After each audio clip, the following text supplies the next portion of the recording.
দীর্ঘ 5 বছর পর আমার স্বামী বিদেশ থেকে দেশে ফিরছে। এই জন্য পরিবারের প্রত্যেকটা মানুষ অনেক বেশি খুশি, কিন্তু আমি এতটুকু খুশি হতে পারিনি। কেন সেটা একটু পরে বলছি। আমার স্বামী দেশে এসে আমার বাড়িতে যখন আসলো, আমাকে দেখে সে প্রশ্ন করলো, তোমার কি কোনো কিছু হয়েছে, তোমার মন খারাপ কেন? আমি বললাম, আরে না না, কিছু হয়নি, তোমাকে অনেকদিন পর দেখছি, তাই হয়তোবা একটু কেমন লাগছে, তুমি ওপরে যাও, ফ্রেশ হও। তার জন্য এক গ্লাস পানি নিয়ে গেলাম, কিন্তু আমি পাটা খুঁড়িয়ে খুঁড়িয়ে হাঁটছিলাম, সেটা আমার স্বামী খেয়াল করেছে। আমাকে জিজ্ঞেস করছে, কি ব্যাপার, তুমি কি পায়ে ব্যথা পেয়েছো, এভাবে হাঁটছো কেন? আমি বললাম, আরে সামান্য হোঁচট খেয়েছি, তেমন কোনো বিষয় না, তুমি একটু রেস্ট করো তো, আমি এখন রান্না করতে যাব। তখন আমার স্বামী বললো, হ্যাঁ আমি খুবই ক্লান্ত, আমি এখন একটু ঘুমাবো, তবে হ্যাঁ দুপুর পর ঘুম থেকে উঠে কিন্তু আমি তোমাকে নিয়ে বাইরে ঘুরতে যাব, তুমি একটা নীল রঙের শাড়ি আর সুন্দর করে গহনা পরে সেজে গুজে থাকবা। আমি বললাম, ঠিক আছে, তুমি আগে ঘুমাও।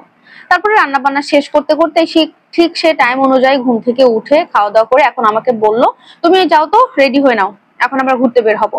তখন আমি তাকে বললাম, আমার তো কোনো নীল কালারের শাড়ি নেই আর তেমন কোনো গহনাও নেই, তার থেকে বরং ভালো তুমি একা একাই ঘুরে আসো, বরং আমি বাড়িতে কাজকর্ম করি।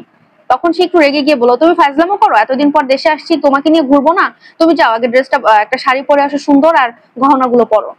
তখন আমি একটু রেগে গিয়ে বললাম উঁচু গলায়, তুমি আমার সাথে মজা করতেছো, আমার কোনো শাড়ি গহনা কিছু নেই, আমি কি পরে তোমার সাথে বের হব? তখন সে আমাকে প্রশ্ন করলো, তোমার শাড়ি গহনা কিছু নেই মানে? তোমাকে যে প্রতি মাসে এত এত টাকা পাঠাই হাত খরচের জন্য মায়ের কাছে, সেগুলো নিয়ে তুমি কি করতা? আর তাছাড়া গত মাসে আসার আগে তোমাকে আমি 1.5 লক্ষ টাকা পাঠিয়েছি শুধুমাত্র গহনা বানানোর জন্য, মায়ের কাছে দিয়েছিলাম, সেটা নিয়ে তুমি গহনা বানাওনি। আর তাছাড়া তোমাকে তো শাড়ি গহনা কসমেটিক্স এগুলোর জন্য এক্সট্রা টাকা পাঠানোই হয়। ফোন করে বললে তখন তো বলতা এটা হয়েছে, এটা কিনেছো, সবকিছুই আছে, এখন বলছো কিছুই নেই। তখন আমিও বললাম, হ্যাঁ আমার কিছুই নেই। বিশ্বাস না হলে তুমি তোমার মাকে ডাক দিয়ে জিজ্ঞেস করো, তোমার মা তো পাশের রুমেই আছে। আমার কথা শুনে আমার স্বামী তার মাকে একটা ডাক দিল, সাথে সাথে মা এসে হাজির হলো, এসেই বলছে, কি রে বাবা চিল্লাচ্ছিস যে, বউ কিছু করেছে? তখন আমার স্বামী তার মাকে জিজ্ঞেস করলো, আচ্ছা মা, আমার স্ত্রীকে এসে দেখছি একটা পুরাতন জামা পরে আছে, কেন? ওর কি কোনো জামা গহনা শাড়ি এগুলো নেই? ও তো বলছে কিছুই নেই, তুমি সত্যিটা বলো তো। তখন আমার শাশুড়ি আর ননদ একদম চুপ করে আছে।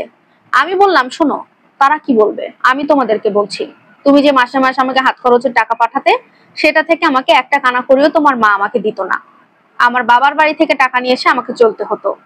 আর তুমি যে গত মাসে 1.5 লক্ষ টাকা পাঠিয়েছো গহনার জন্য, সে টাকা দিয়ে তোমার মা তোমার বোনকে আইফোন কিনে দিয়েছে, জিজ্ঞেস করো, তোমার বোন তো সামনেই দাঁড়িয়ে আছে। আর জামা কাপড় শাড়ির কথা বলছো, তোমার মা বছরে 2টো জামা দিত ঈদে, সবচেয়ে লো বাজেটের, যেটা পরে বাহিরে যাওয়ার মতো না, সেই জামা দুটো দিয়ে আমাকে বছর পার করতে হতো। কিন্তু এত কিছু তোমাকে ফোনে বলতে চাইনি, কারণ বাইরে থাকো, টেনশন হবে তাই। এইসব কথা শোনার পরে মা ছেলের মধ্যে সম্পর্ক নষ্ট হয়ে যাওয়ার মতো দেখলাম। তখন বললাম, শোনো, যা হওয়ার হয়ে গেছে, তুমি আর বিদেশে যেও না, দেশে থাকো, দেশে থেকে যেটা পারো সেটা করো।